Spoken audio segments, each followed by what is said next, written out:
একটা গণতওবার আয়োজন করেন। শেখ হাসিনার মতো কোন ফাঁসিবাদী নেতা নেত্রীকে আর কোনদিন আপনারা দলের নেতা বানাবেন না।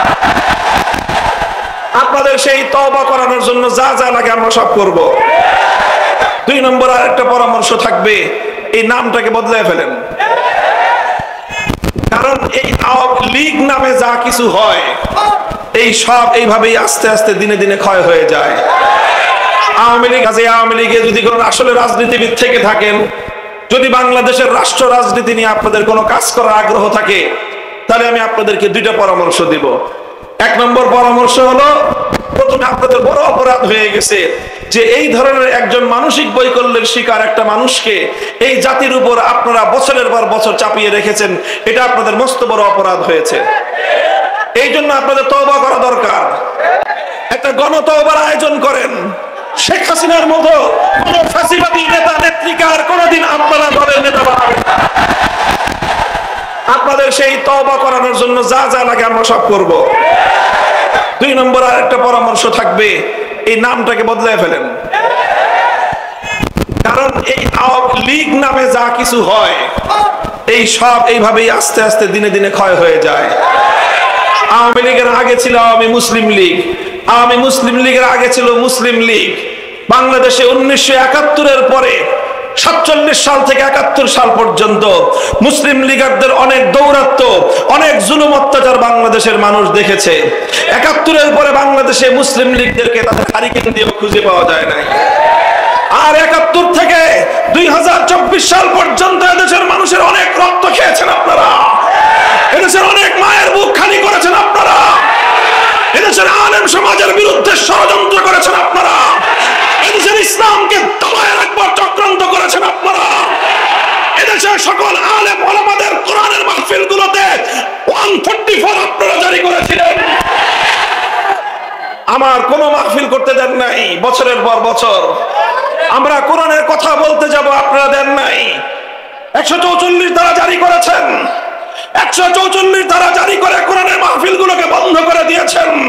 এদেশের আলেমদেরকে আপনারা নির্যাতন করেছেন, জুলুম করেছেন, হত্যা করেছেন, খুন করেছেন।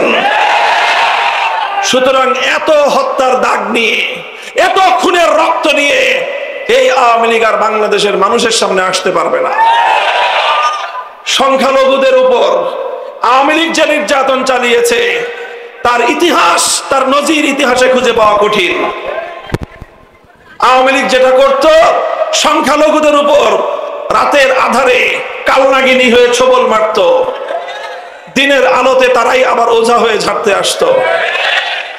এইভাবে নাটক সাজিয়ে ধর্ম সংখ্যালঘুদের তাদের নির্যাতন চালিয়ে, তাদের বাড়িঘর দখল করে, তাদের ব্যবসা প্রতিষ্ঠানগুলোকে দখল করে, আবার তারা মায়া কান্না কেঁদে সংখ্যালঘুদেরকে একটি সিম্পেথি, সহানুভূতি অর্জনের হাতিয়ার হিসেবে ব্যবহার করেছে আওয়ামী লীগ। এখন আর বাংলাদেশে শেখ হাসিনাও নাই, আওয়ামী লীগের রাজনীতিও নাই, সংখ্যালঘুদের উপর নির্যাতনের ঘটনাও নাই।